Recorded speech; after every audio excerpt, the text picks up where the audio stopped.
the Arctic. Up until recently, a boundless icy wilderness protected by the vast ice cap of the North Pole.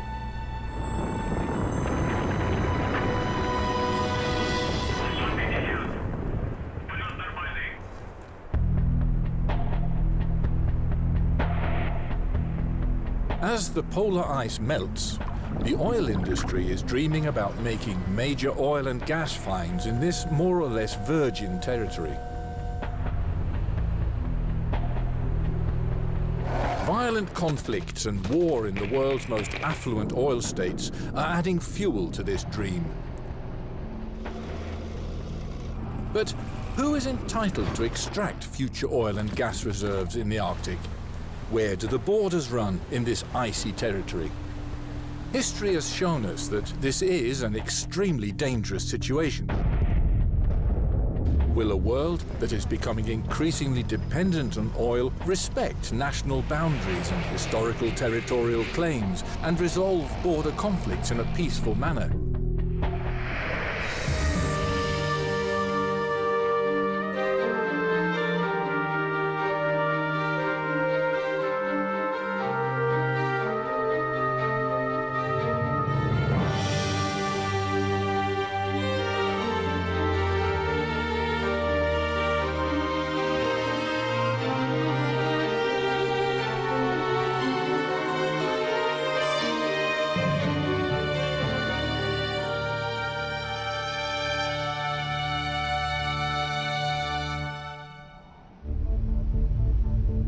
The Arctic, the last continent where borders are not agreed upon. Rich oil and gas reserves have intensified territorial negotiations between the USA, Russia, Canada, Norway, and Denmark. The ice race has in fact started. Who will succeed and who will suffer in this cold battle?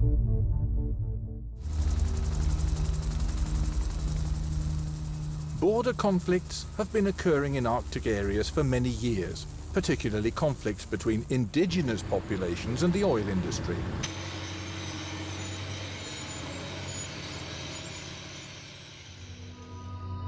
This also applies to the Nenets people in Russia, a minority population consisting of around 50,000 people.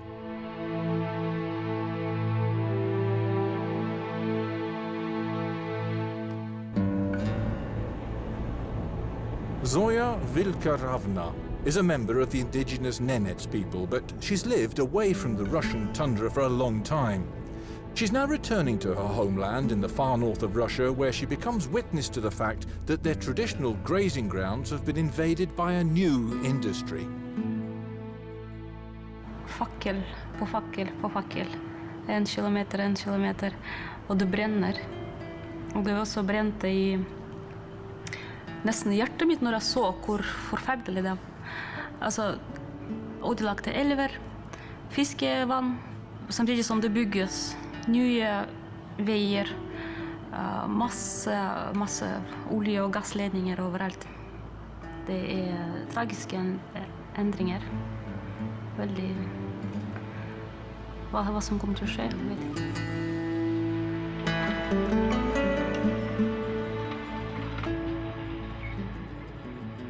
Regnfolk blir rett og slett ignorert. Oljeselskapene kan utvinne olje eller gass, tjene penger, bygge store installasjoner rundt omkring. Men samtidig det finnes ikke noen lov som sier hvor stor kompensasjon de skal betale. De føler seg ranet og glemt.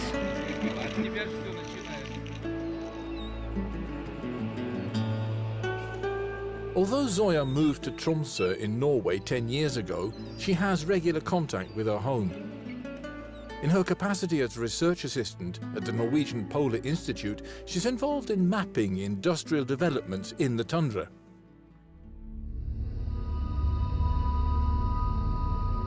And as the areas marked on this map show, the oil and gas industry has made considerable encroachments on both land and water in what is considered by the Nenets people to be their homeland.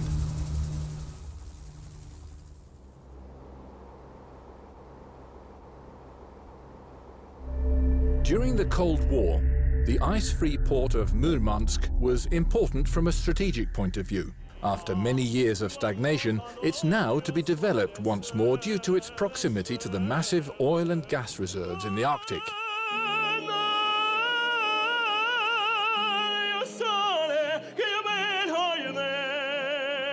Murmansk regularly hosts large oil and gas conferences. The world's largest oil companies are fighting each other for the attention of the Russian state-owned gas giant Gazprom, which is in charge of the development of the world's largest gas field, the Stockman field. This field contains around 3.8 trillion cubic meters of gas.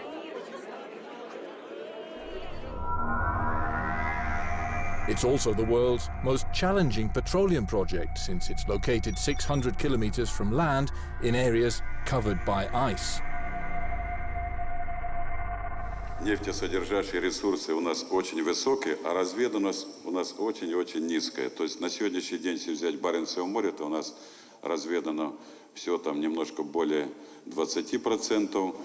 Although the conference is open to journalists and others, local journalist Dmitry Ishchenko tries to find out more about Gazprom's prestigious project and contacts the company's representative, Vladimir Vovk. This proves to be easier said than done.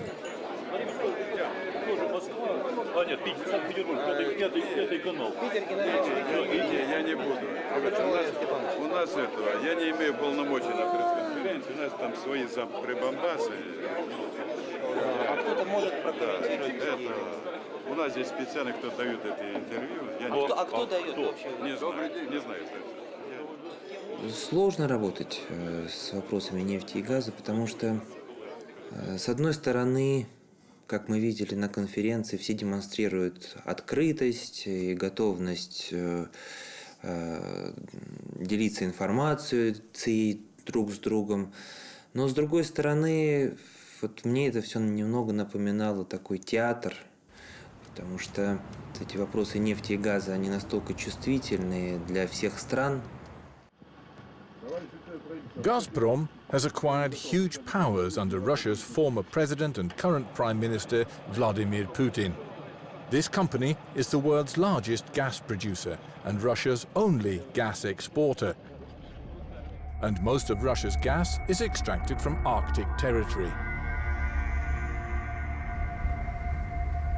Putin's close relations with Gazprom have been subjected to heavy criticism by courageous critics in present-day Russia. There is something to worry about for the countries which are dependent on energy imports these days, because Russia recently have been demonstrating the increased desire and inclination to resource nationalism, to using resources as a tool of achieving certain political and economic goals, both domestically and internationally.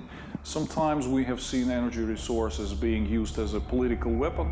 Russia's invasion of Georgia was particularly frightening. Although Russia's offensive had a different express target, it cannot be entirely divorced from Russia's oil and gas interests.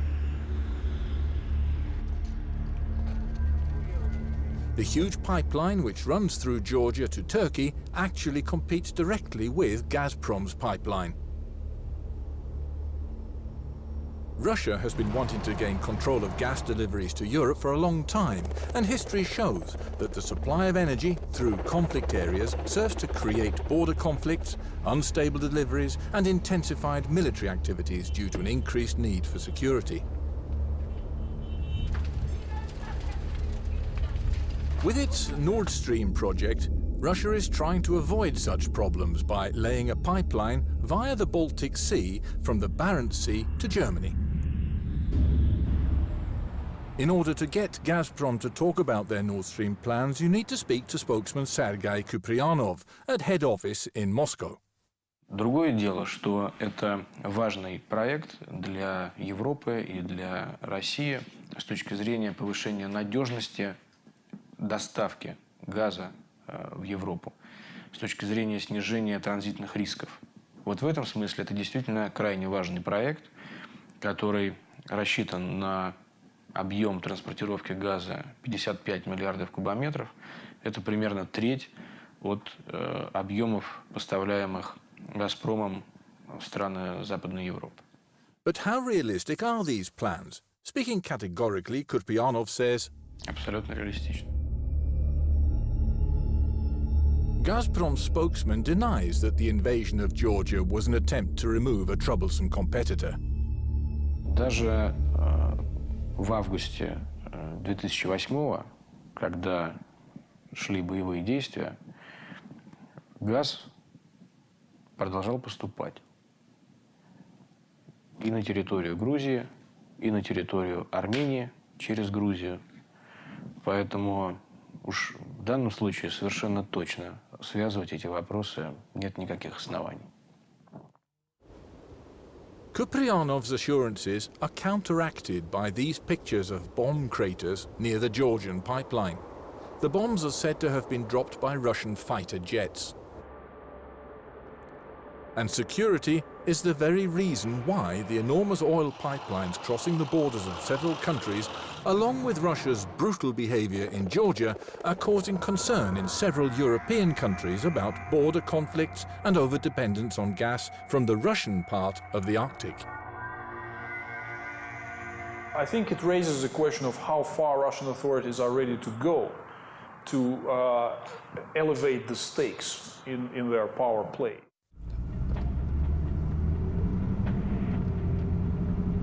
Zoya travels back to her home territory in order to study what's happening on the tundra and faces many challenges in this respect. The legacy left by the Cold War is still apparent in this area, and oil is being extracted more or less without supervision. There are comprehensive security checks, and many areas are also closed to foreigners. For Zoya, this is a border conflict. Her parents were once able to roam here freely, but that was before the oil.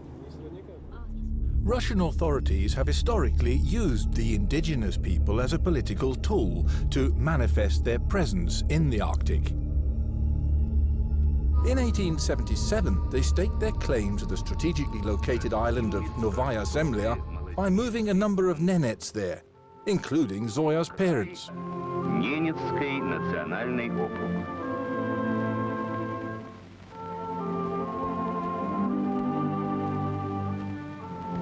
During the Soviet era, and especially under Joseph Stalin, the nomadic culture of the Nenets and their reindeer herding activities were brought under communist control. В далекую тундру пришла передовая советская наука. Лауреат Сталинской премии Преображенской помогает колхозникам-оленеводам выращивать племенные стада сильных выносливых оленей. The Nenets were subsequently hit hard by the Cold War. The Soviet Union detonated a total of 224 nuclear bombs close to their settlements. The Nenets and the Vilka family were forcibly evacuated in 1955 from Novaya Zemlya to the village of Naryan Mar on the mainland. That was where Zoya Vilka-Ravna grew up. Нарьян-Мар, Красный город, так назвали немцы центр своего национального округа. När jag växte upp på tundran samman med föräldrarna mina så till jag blev cirka 6 år gammal. Vi växte upp och fick ganska bra utbildning så att vi kunde då fortsätta vidare efter vi blev färdiga med skolan. Jag för exempel bestämde mig att studera vid universitetet i Sankt Petersburg och pedagogik. Någon hade andra intressen. Veldig mange gutter dro tilbake til tundraen og fremdeles jobber som reindriftsutøvere.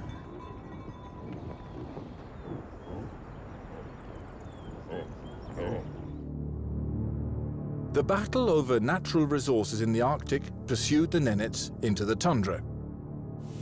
Reindeer migration was disturbed by oil operations and the rivers were polluted by oil leaks. One of the worst examples of how badly their rights were affected was an incident that occurred in 1981, 40 kilometers away from Zoya's home village, when a gas well exploded. And, for the first time, one of the drilling managers has talked about what had happened. Все это загорелось, практически там горела вся территория земля, ощущение такое, что горит земля. Практически по этим трещинам выходил газ, он загорелся, и даже проблема была подойти к устью скважины. It wasn't possible to stop the massive fire which burned out of control for a whole year. When the drilling management decided to stop the fire once and for all, they used a nuclear explosion.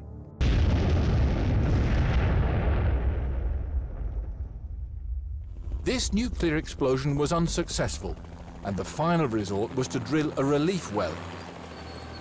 Stopping the blowout took 5 years altogether. The Nenets territory has today been designated as a nature reserve to which no outsiders are permitted access.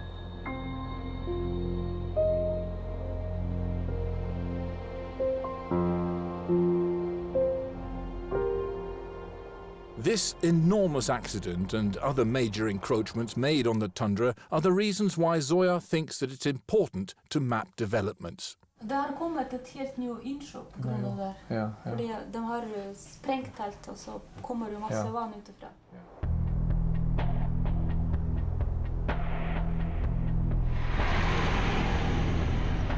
Området styres ikke av Nenetsere, det styres av russere. Og de som sitter i administrasjonen i Nenets autonome område, de er veldig interessert i å ha den utviklingen som skjer i dag med oljeproduksjon og eksport. Vi har kontakt med myndighetene, og de lar oss arbeide, men vi opplever at vi ikke får informasjon fra dem som ikke vi får fra antall eller på andre måter.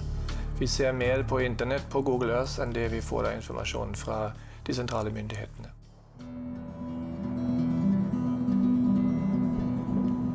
Zoya has arrived in Tarko Sala, which lies in Nenets territory in Siberia.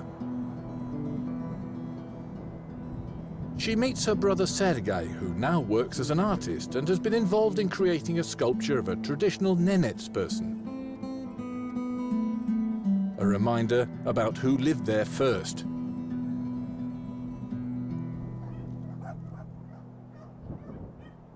Because what was once best known as a small Nenets trading centre along the River Pur is now a rapidly growing Klondike town, which also refers to itself as the energetic heart of Russia, and for good reason.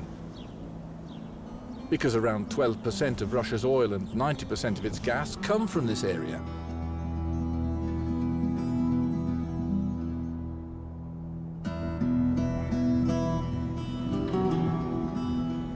Like Zoya, her brother Sergei has stopped living on the tundra to live in a flat with his wife Diana and daughter Snezhyana.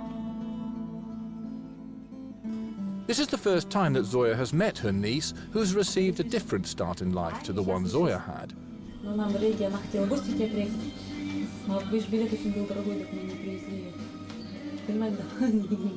Det är ett väldigt stort dilemma. Alltså samfundet får ju tillbaka i form av pengar för stora fina hus, flott skola. De alla har lägenhet i Tarko Sala eller i Harampur. Men de flesta som vi snackar på, de har sagt att det är inte det de är ute efter egentligen. Det är inte hus de tränger, det är inte bil de tränger. De tränger ren natur, de tränger beter till sin ren och de tränger ett annat ekonomisk kompensation, slik att de kan leva vidare. Av fisk, av ren, av jakt. Alexander is an example of a Nenets man who wants to live his life in the traditional manner. Zoya first met him 10 years ago during the recording of another documentary, and even at that time Alexander was engaged in a conflict with the oil industry. Ну, собирали вот нам, лично нас, именно, не спрашивают. Вот недавно, в этом году, я написал господину Ламбину, мужу, по шестой написали, о том, что вот эта земля медвежка, как родовые угодья, чтоб были, ну, наши, без нашего ветома, чтоб никто тут близко не... Факела никто не впурывал, не вставлял. Вот. Написали, отправили Ламбину, вот КИС староста подписал, как сельсовет. Вот. Speaking on the phone, Alexander has told Zoya that she would be welcome to visit his camp on Bear Mountain, but the authorities want Zoya to go somewhere else.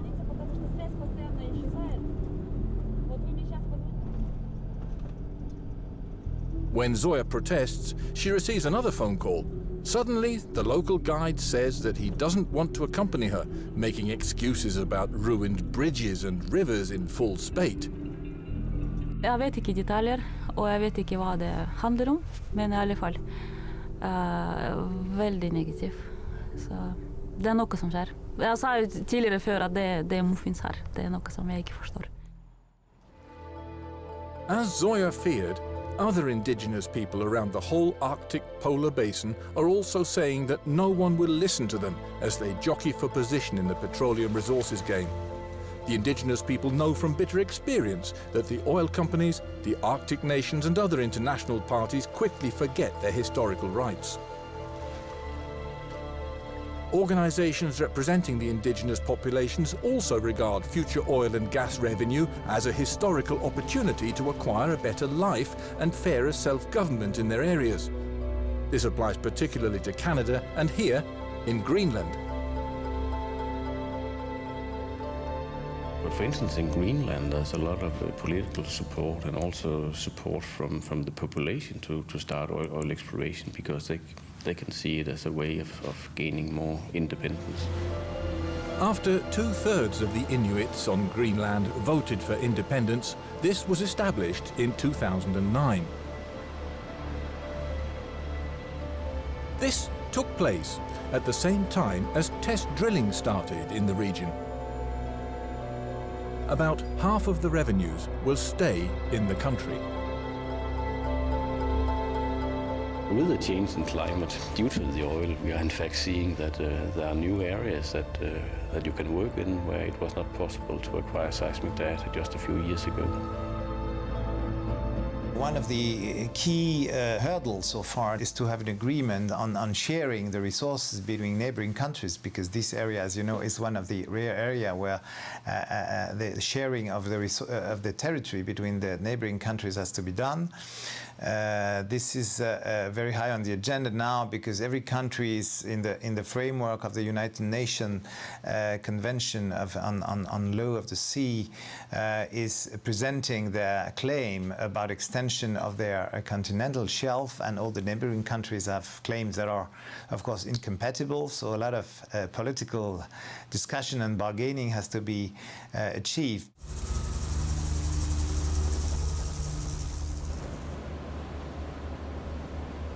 August 2007. Russia's two mini-subs, Mir-1 and Mir-2, are undertaking a historical journey beneath the North Pole Point. The leader of the expedition is the Russian presidential advisor Artur Chilingarov. Я бы хотел, чтобы в истории нашей, вообще в мировой истории, осталось наше погружение как выдающееся географическое открытие. И чтобы об этом знали во всем мире. Как знают те, кто первый покорил Северный и Южный полюс, как Луну и кто выходил в космос первый. Chilingarov's comparison with the Moon gives the trip a historical flavor. The submarines are named after Mir, Russia's largest space station. The submarines have descended to the amazing depth of 4,200 meters. The trip took a total of 8 hours. On their way up, Mir-1 loses radio contact and Chilingarov is unable to find his way back to the hole in the ice.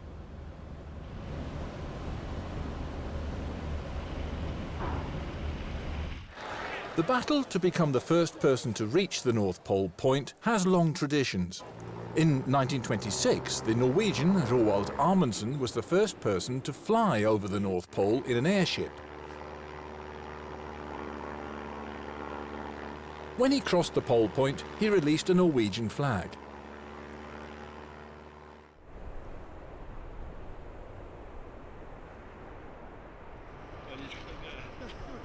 As on previous expeditions, Chilingarov's expedition was funded by rich investors, including a Swedish pharmaceuticals billionaire and a sheikh from the oil-rich United Arab Emirates. А там нефть и газ, там. Сегодня нефть и газ Россия добывает в основном в арктическом регионе. Мы в основном в этом районе. Дальше идет шельф. Когда отсюда все выкачаем, мы должны идти дальше и искать ресурсы. After a nervous half hour, the submarines managed to find the hole in the ice. But as Mir 1 surfaces, it collides with the ship's hull, breaking its roof hatch. The expedition experiences several moments of panic.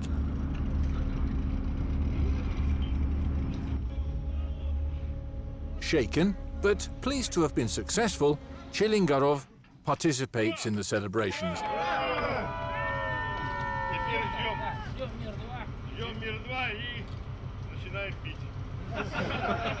This expedition will also shake the world, because Chilingarov planted a durable titanium Russian flag beneath the North Pole Point.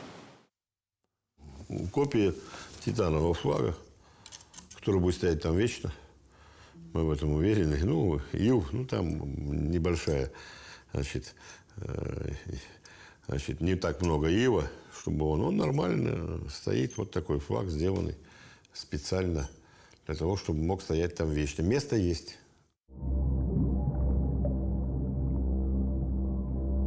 Was Chilingarov's privately funded expedition really a Russian conquest of the seabed beneath the North Pole?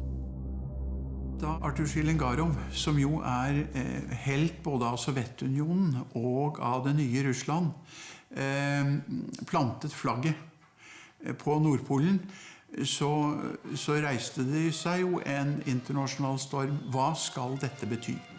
Chilingarov visepresident i Dumaen. Han har gjenopptatt etableringen av isstasjoner i det sentrale Polhav, mens for eksempel amerikanerne har sluttet med dette. Så denne karen, han har en status i systemet som gjør at det vanskelig å tro at han gjennomførte et helt privat stunt uten en eneste politisk overtone.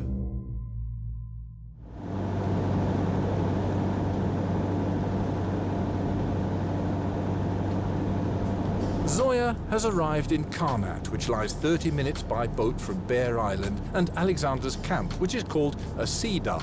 This is where Zoya wants to go, but the authorities have contacted her again, demanding that she should change her plans. Zoya wants to see the development at Bear Mountain with her own eyes and refuses to cooperate.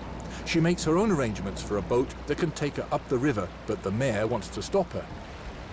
While Zoya is waiting for the captain to prepare the boat, the mayor, Maria Klimova, turns up in person to stop her. И дело в том, что из-за того, что я как руководитель этой территории, мне тоже не хочется, что вы приехали, там собираете сказки, посмотрели, как они живут. Мне тоже нужно показать, как люди работают. Что на сегодняшний день за 10 лет власть им сделала. An argument breaks out which lasts for several minutes.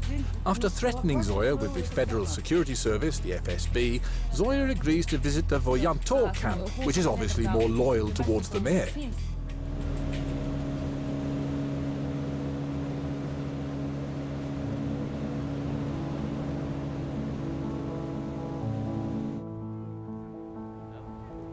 Zoya receives a warm welcome from the Nenets people in the Voyantor camp. They used to make their living from reindeer herding, but the reindeer disappeared 5 years ago. Now they just live here during the summer and make their living from fishing. They spend the rest of the year living in houses in the town. When Zoya interviews people in the camp, their dissatisfaction starts to emerge. They miss the old days when they could keep reindeer in the area and the river was unpolluted by oil. They're concerned that their traditional method of living is in the process of dying out. De har mistet sin rein, og rein, det betyr liv for dem, egentlig. Ting som hele kulturen baseres, forsvinner. Pluss at vi blir russifisert, at vi blir som vanlig folk.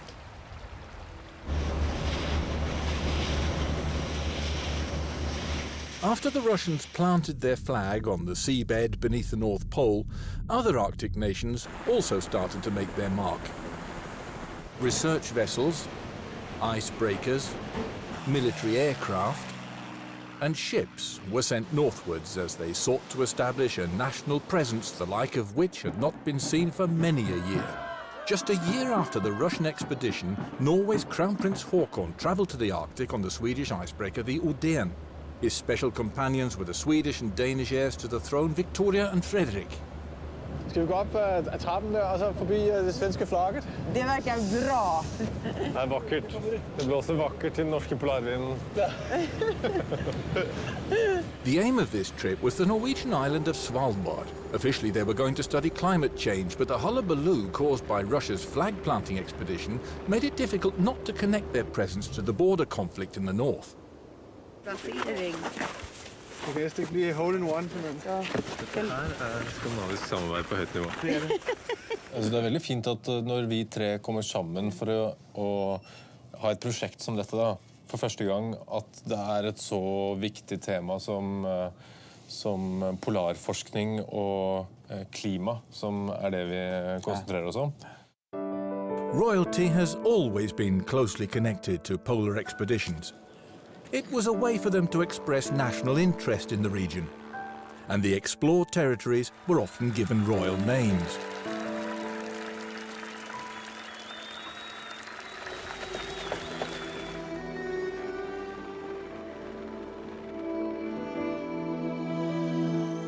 Я не люблю проигрывать. Поэтому, конечно, раз мы декларировали, что мы хотим доказать, что арктический шельф идет дальше и доходит до территории, в том числе до полюса, мы должны это доказать. И не имеем права не доказать.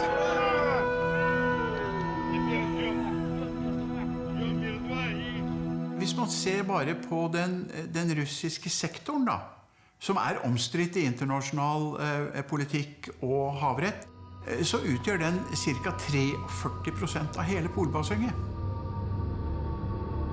Og når de da innenfor den sektoren har verdens største sokkel, og denne sokkelen i tillegg stort sett meget grunn, og nå blir kvitt isen over seg, og i tillegg antatt å være svært rik på olje og gass, så det klart at her snakker vi om et lite smykke for en nasjon. For these countries, the great race for resources is also about documenting where the outer limits are located on the seabed, because these have still not been completely mapped. This is a highly inaccessible area due to the ice. Scientists have therefore mapped the outer limits of the Norwegian continental shelf by engaging in seismic exploration.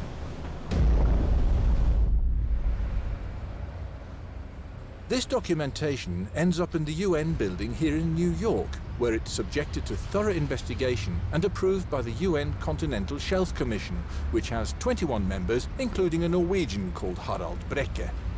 Vanligvis så tenker vi oss at kontinentalsokkelen kan strekke seg ut til 200 nautiske mil, altså det så langt ut vår jurisdiksjon går.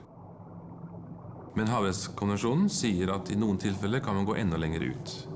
Og det vil i prinsippet si at de kan gå ut så langt som kontinentet strekker seg under havet. Og et kontinent, verden rundt, har stort sett en grunn sokkel rundt seg, og ytterst på sokkelen så stuper det ned mot fra noen hundre meter, ned til en 3-4-5 tusen meters vanndyp. Du skal bruke foten av den skråningen som utgangspunkt for målingen din. 60 nautiske mil fra denne skråningsfoten og utover kan du sette grensen for kontinentalsokkelen.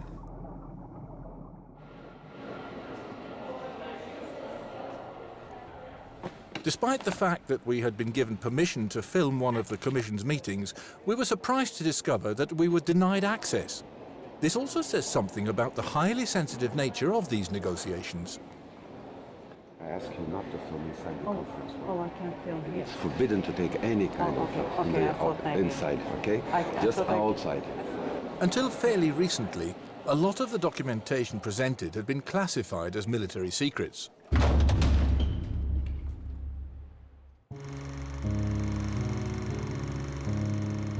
The Arctic was the battlefield of the Cold War. The submarines of the superpowers, equipped with intercontinental nuclear missiles, spent most of their time beneath the ice, since they were obvious targets in the event of a war. Since these submarines were completely dependent on knowledge about the seabed and the ice, this data had been classified as being top secret. After the Cold War, Norway acquired access to some of this material, but a lot of it still remains secret. Norwegian scientists managed to engage in cooperation with one of the American submarines which was collecting new, decisive deep-water data. This has provided Norway with a unique opportunity to maneuver and submit its continental shelf claims to the United Nations on the basis of sound documentation.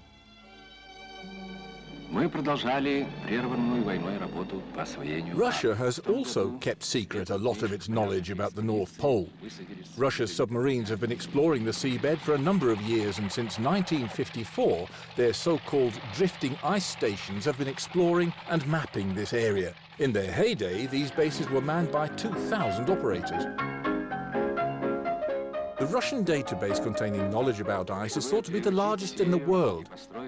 It's difficult for the scientists of other countries to gain access to it. This sort of knowledge also concerns how Russian submarines are able to operate and find thin ice for launching their nuclear missiles. Seismiske data gir deg en oversikt over beskaffenheten av havbunnen, og havbunnen er viktig også for militærstrategisk avskrekning. Her kan man tenke seg at det ligger ubåter stille på havbunnen for ikke å gi fra seg en lyd, men de er i operasjon i fall de skulle få beskjed om å trykke på de knappene vi alle håper de ikke skal trykke på.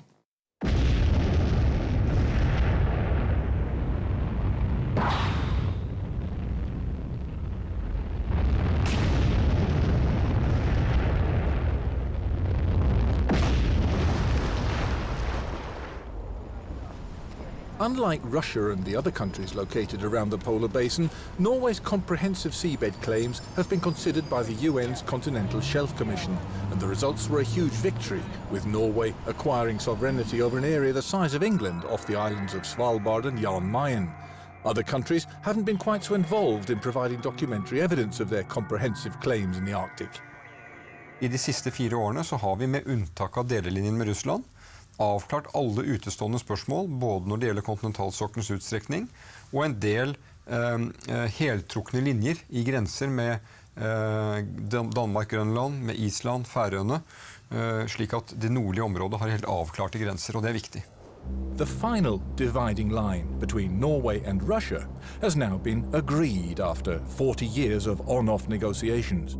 Expectations are high as to what resources the region has to offer.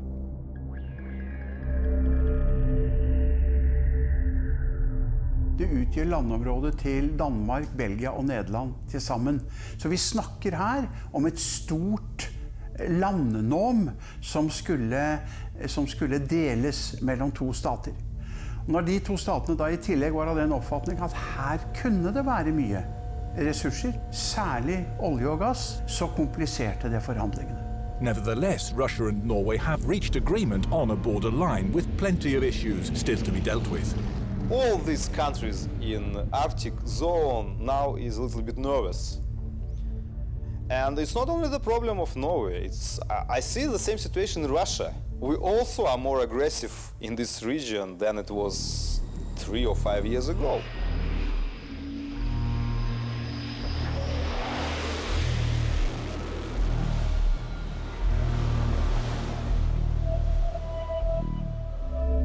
For Norway, it's always been important to maintain a territorial claim and show a presence on Svalbard, both by having permanent settlement there and commercial activities such as mining.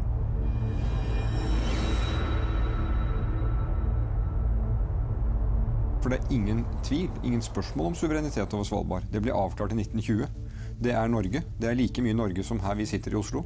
Norske lover, norske regler gjelder, og det er norske myndigheter som bestemmer. But Norwegian sovereignty has always been fragile. The Svalbard Treaty of 1920 gives all nations the opportunity of establishing business activities on the islands. The Russians have done this for years. Even though most nations accept the Norwegians' claim on Svalbard, not all agree with the fact that sovereignty should also apply to the seabed around the islands.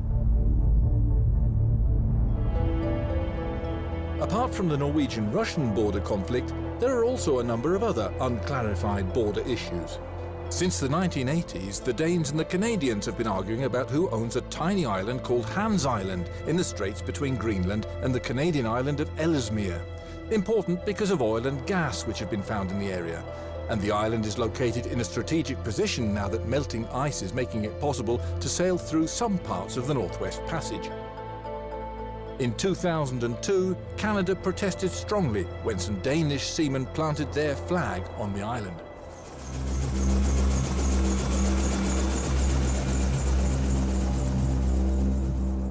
Canada has a conflict of interest with the United States and the European Union regarding the control of the Northwest Passage. The USA and the EU regard this as international waters.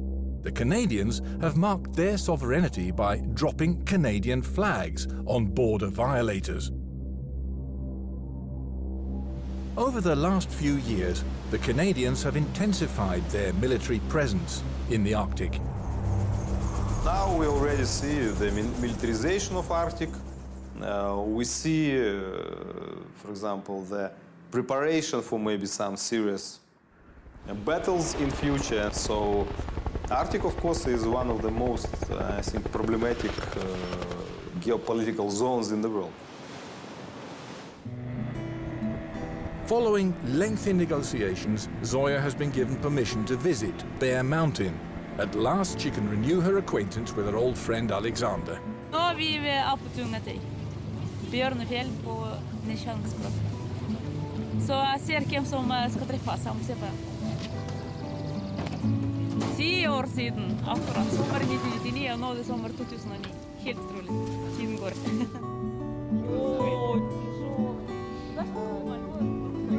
Det er så mye som det.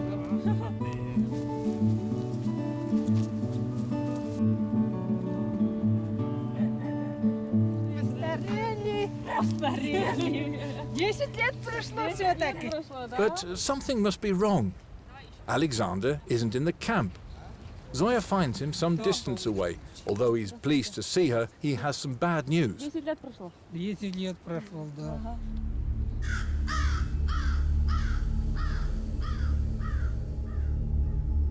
Аппарат у меня там решит. Александр Леонидович, откажись от них. Да? Ага. Скажи, что, мол, у нас недоступен. А я вам говорю, у вас совесть есть, как человек северный, человек на народность. Мы ведь никогда же не говорим, когда человек к тебе приходит, например, и говорим так. Не приходи ко мне в гости. Как это можно сказать человеку? Заранее, не приходи ко мне. Jeg kan nesten ikke tro at det går an nå, år 2009, å bli stoppet og snakke. Han ble oppringt før vi kom hit, da. 4 ganger faktisk. Fra administrasjonen i Tarko-Salé. Han skulle bare si til oss at vi er ikke velkommen her. At det er ikke mulig å komme fordi det er masse vann eller noe sånt. Masse røverhistorier egentlig. Trist. Og skrekkelig kanskje også. The mayor of Karampur claims that Alexander has now accepted the activities of the oil companies. Александру Учетовичу, вот у кого вы были. И он следил, принимал работу, чтобы не власти там ходили, да, указывали, как им надо. Вот он с ними ходил и показывал, где правильно проезжать, как реки переезжать. И после этого он у них работу принимал, чтобы после себя все убрали. Вот яркий пример к этому.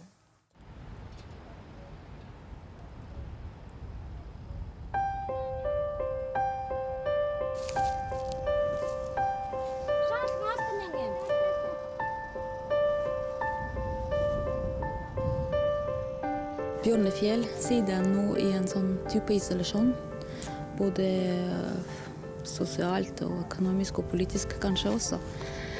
Fra Karampur kommune, reinsdyr forsvinner, oljeinstallasjoner overalt. Hvert år skrumper deres land, press fra olje- og gassindustri kommer til å ødelegge samfunnet deres, som vi ser i dag.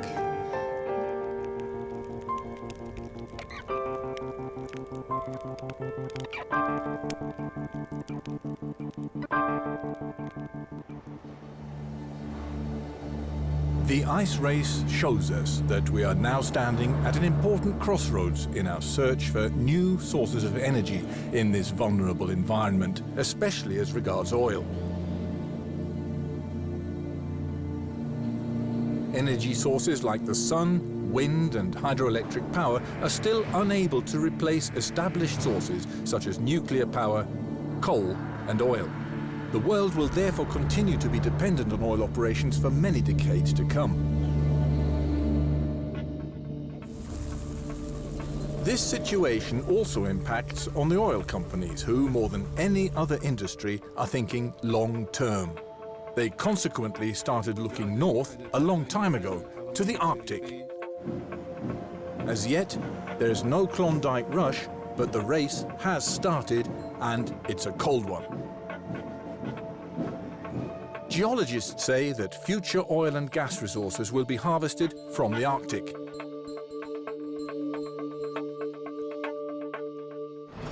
What we need now are the technological solutions that will be able to secure these resources for the world. Attempts are now being made to tame the Arctic like we tamed the depths and storms in the North Sea. We've been successful before, and we can do it again. Something is brewing beneath the white polar ice. The hunt for black gold, oil, prompts unpleasant memories about other battles over resources. Particularly overfishing, which resulted in depleted stocks of fish and the Cod Wars.